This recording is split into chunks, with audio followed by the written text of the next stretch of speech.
Alright guys, moving right along. This is from the free comic book haul. We're going to get into some DC. First thing we have here is Time Warp number 1. A lot of great names worked on this, but most importantly, there's a Steve Ditko art story in there called Mating Game. Very cool sci-fi stuff. Alright, trying to keep the glare off some of this. Got a few of these. Number 63 of All-Star Comics with the Super Squad. I believe Paula Betts. The big thing about this is where Power Girl right there really kind of hung out. And when Wally Wood was on the book and Paula Betts, I don't know who idea it was, but I think it was the artist.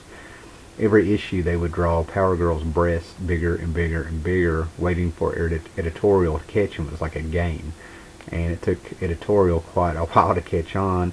Thus, why we have a very well endowed Power Girl today. Okay, All-Star Comics with Justice Society of America, number 72. Great Wildcat action there. These were stories that took place on Earth 2.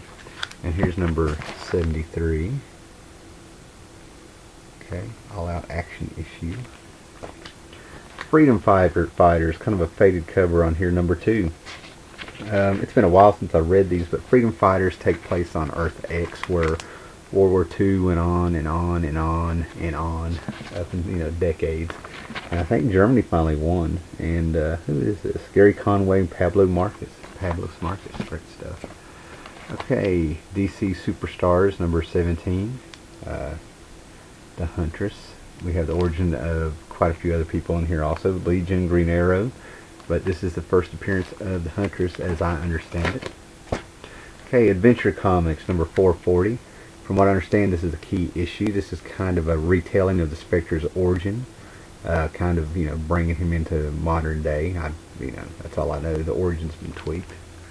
Adventure Comics number 441. Big Aquaman story going on here. 447. Knocking out the Fisherman. I actually kind of like that cover. Always kind of wondered what the Fisherman's hat was. Was it like a skinned octopus or what? Okay, Adventure Comics 448. We got more, his deadliest enemy, his own people. Yeah. Anyway, he knows what's going on. Okay, I love this series. These had about 6 stories apiece in them. Adventure Comics 460.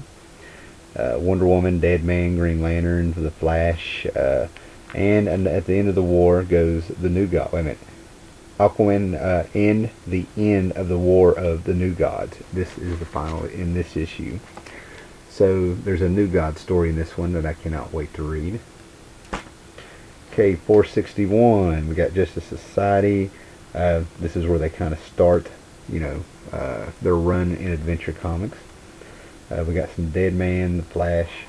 And I think there's some Neil Adams stuff reprinted in this stuff. But a lot of the stories are brand new. Great stuff. This is 461. Okay. Power of Shazam, number 19. I love this cover. I don't know who that kid is. I mean, it's kind of got a pointy ears like a Black Adam, but we got one of those opposites. And we got number 31. Okay, 5 tons. Okay, World's Finest. This is actually World's Finest number 224 without a cover, but it has the Super Sons in it.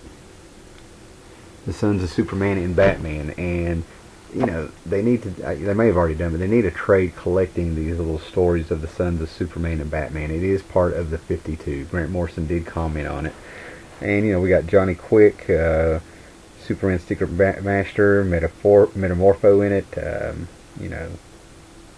Just really great stuff. Usually the first story was the first one that was new material. Then it just loaded them up with reprints. I love these. This is what I hooked me when I was a kid here. And down here we got number 227, Anti-Superman, Anti-Batman, the Cape and Cowl Crooks, Rip Hunter, Time Master. I'm real excited to read that one.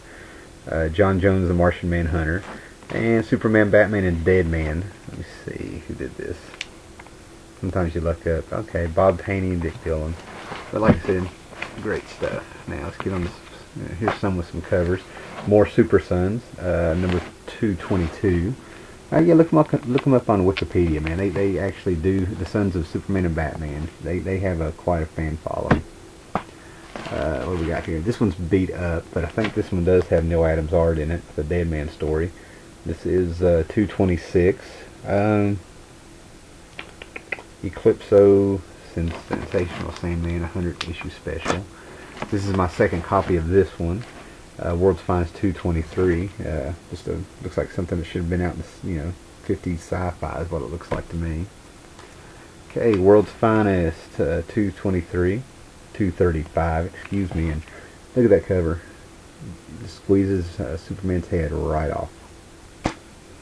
Okay, I think this is 238. It's been cut off on the side here to where you can't see anything, what the actual number is. I think this is the Super Sons also might be in here. Okay, World's Finest 239. DC salutes the bicentennial banner. There actually used to be a checklist of which one of those they had. So this is 1976, obviously. And number 26. I'm thinking the banner issues may have been numbered so you could collect them all. But anyway, Batman on life support. Gold pulls it. Who knows? Okay. Here we go. 240 Superman and Batman. How do you kill a Superman? Something's going on here. And he had 2 issues of this. There's a couple where we have some doubles.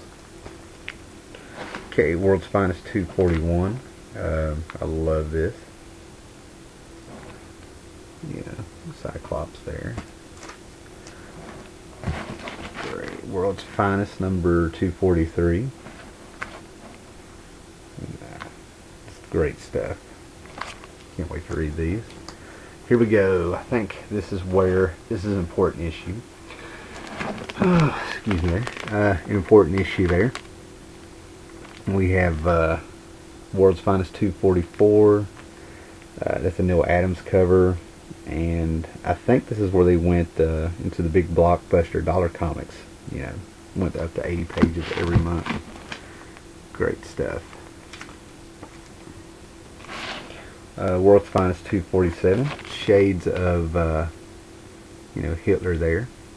And I think one of these has a great panel there. I don't know which one it is. I won't dig through it in front of you here, but you get in one of these World's Finest I'm about to show, if it's not this one, you end up having Oliver Queen dress up like Batman. So you have him just imagine him in the Batman outfit with the goatee, the mustache and the goatee there.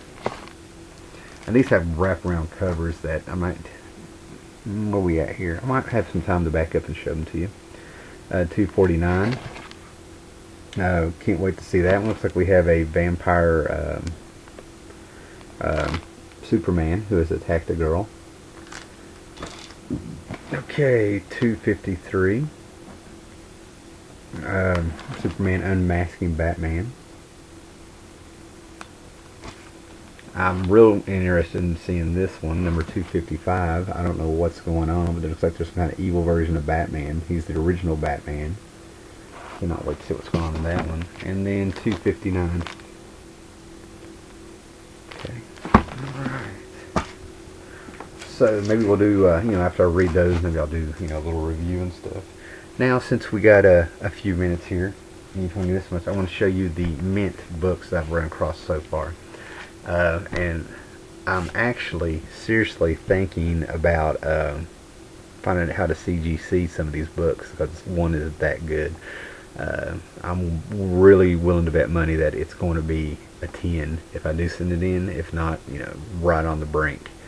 I feel kind of weird to even just touch, and I switched the bag out. And that is Uncanny X-Men 213. I needed this issue. I've got, I looked up, I've run, this book is, I switched it out of the old bag. It's one of the few books that actually were in a bag. The thing has absolutely no stress anywhere on it, even on the ends. Like if you read it, and you just touch it, or it's shipped, it gets those normal little dings here. There's nothing. creamy white pages, no spine roll. I mean, there are no flaws on this, and I'm just not going to touch it. You know, maybe get that one CGC'd.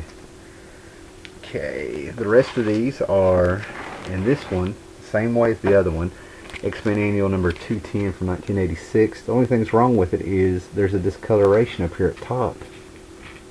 That is from the printing. This one, same thing, creamy white pages. Arthur Adams' art is just too much for these pages. I mean, if there was anything it needed to be on a higher quality paper, it's this 80s Art Adams work. Okay. I put these in new bags. Question number 1, Bill Sienkiewicz cover with Dennis Cohn inside. Number 5. These would be some oddball comics to get CGC'd if I did that one. And I was very happy with this one. This is my 3rd copy, but this one is mint. And trying to look here. Yeah, same thing as the other one. Maybe I should have this boarded, but you know, Justice League number 1, 1986. Another mint book, Detective Comics. I already have these, but Detective Comics 575, Batman Year 2 Part 1, Todd McFarlane, or Alan Davis. Alan Davis did it, and then Todd McFarlane came on. Not sure how I feel about this one. The Flash number 1, Wally West starts. Love this issue. Watchmen number 9, this is mint. Here's an oddball one to get CGC'd. Legion of Superheroes number 33. If I can get that glare off there. Universo Project. Same thing, never been read. And I love the advertisements that came out in 85 and 86 new books. Batman Year 1 had some great advertisements. You know. What else? Seems like there was another one. Yeah, these two. Spectre number 1. That's a Mike Kaluta cover, which I absolutely love. It's by Doug Monick, I think. Yeah, I'm just not into his work. I always kind of thought he was just kind of called it in a whole lot of time, but he probably worked his butt up on his story. It's just not my cup of tea. And Spectre number 2. That's another Mike Kaluta cover. Looks like Madame Xanadu. I'm kind of curious in reading these. And just come along with it, number 3. It doesn't have the glossy finish, but that's a Mike Mignola cover. They did not do the insides. That one looks mint, but when you touch it, there's, I don't know, it's not quite grainy, but it's not quite glossy. Alright guys, let me put these up. And maybe real quick go, that's it, we'll leave it at that there. So all you guys that commented before, I'll be getting back to you as soon as I can. It's going to have to be a busy few days, and thanks for tuning in.